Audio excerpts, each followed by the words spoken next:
اب میں آپ کو ایک حدیث سنانے چلا ہوں جس میں ایک عجیب نقشہ سامنے آتا ہے کہ یہ مہدی جب ظاہر ہوں گے تو کس طور سے ظاہر ہوں گے، ان کے ظہور کی کیفیت کیا ہوگی، کیف یظہر۔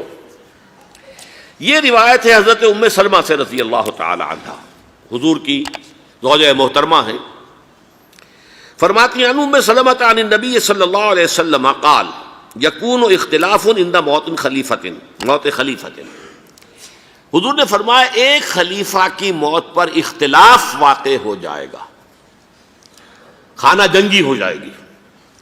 فَيَخْرُجُ رَجُلٌ مِّنْ أَهْلِ الْمَدِينَةِ حَارِبًا إِلَىٰ مکہ، پھر مدینے کے لوگوں میں سے ایک شخص نکلے گا، بھاگے گا اور جا کر پناہ لے گا اور چھپ جائے گا مکے میں۔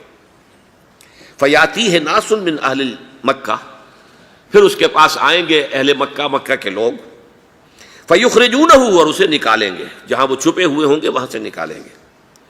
وَهُوَ كَارِهٌ، اور وہ بالکل اس کو پسند نہیں کر رہے ہوں گے، نہ وہ خواہش مند ہوں گے کہ ان کے ہاتھ پر بیعت کی جائے، نہ وہ یہ چاہیں گے کہ وہ میدان میں آئیں اور ان کو جو ہے اپنا لیڈر مانا جائے۔ وَهُوَ كَارِهٌ فَيُبَايِعُونَهُ بَيْنَ الرُّكْنِ وَالْمَقَامِ، لیکن لوگ جو ہے پھر اصرار کے ساتھ ان کے ہاتھ پر بیعت کریں گے رکن اور مقام کے درمیان۔ رکن وہ کونا ہے خانہ کعبہ کا جس میں حجر اسود لگا ہوا ہے، اور مقام ابراہیم جو ہے، ان دونوں کے مابین جو یہ علاقہ ہے یہاں پر وہ بیعت ہوگی۔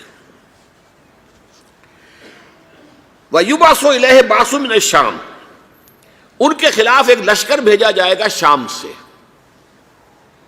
نہیں کہا جا سکتا کہ باسی حکومت اس وقت کی جو ہے اس کی طرف سے کوئی مسئلہ اس طرح کا اٹھ کھڑا ہو، اس لیے کہ ابھی تو بہرحال باسی حکومت وہاں ہے۔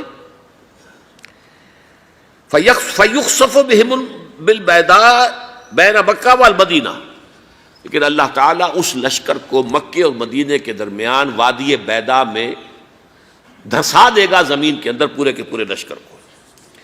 فَإِذَا رَأَى النَّاسُ ذَلِكَ، جب لوگ یہ دیکھیں گے کہ اتنی بڑی نشانی ظاہر ہو گئی، أَتَاهُ أَبْدَالُ الشَّامِ وَعَصَائِبٌ من العراق فَيُبَايِعُونَهُ، اب شام سے سارے کے سارے جو اولیاء اللہ ہیں وہ بھی آئیں گے، اور عراق سے جوق در جوق لوگ آئیں گے اور ان سے بیعت کریں گے۔ وَيَعْمَلُ فِي النَّاسِ بِسُنَّةِ نَبِيِّهِمْ، پھر وہ عمل کریں گے لوگوں کے مابین، حکومت کریں گے اپنے نبی کی سنت کے مطابق۔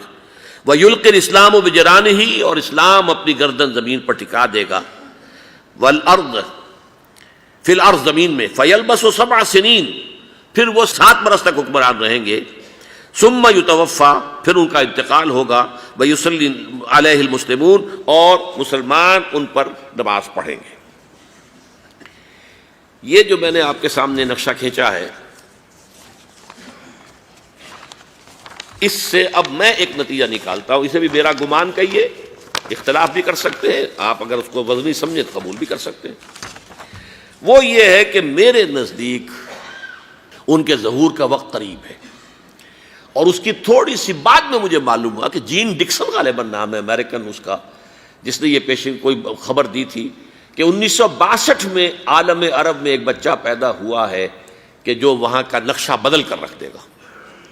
یہ جین ڈکسن کی غالباً پیشن گوئی ہے۔ بہرحال مجھے اس کی پیشن گوئی سے کوئی دلچسپی نہیں ہے، میں تو جو احوال دیکھ رہا ہوں، یعنی اسرائیل کا قائم ہو جانا، اور اس کے بعد اب یروشلم کا مسلمانوں کے ہاتھوں سے نکل جانا، اور اب گویا کہ وہ الملحمۃ العظمیٰ جو ہے تلی کھڑی ہے، کسی بھی وقت جو ہے یہ جو ہے وہ لاوا پھٹ سکتا ہے، آتش فشاں پھٹ سکتا ہے۔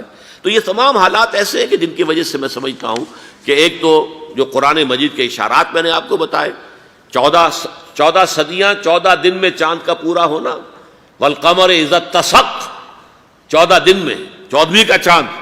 اسی طرح اب یہ 14 صدیوں کے بعد یہ صدی جو 15ویں صدی ہے، یہ در حقیقت ظہور امام مہدی کی صدی ہے۔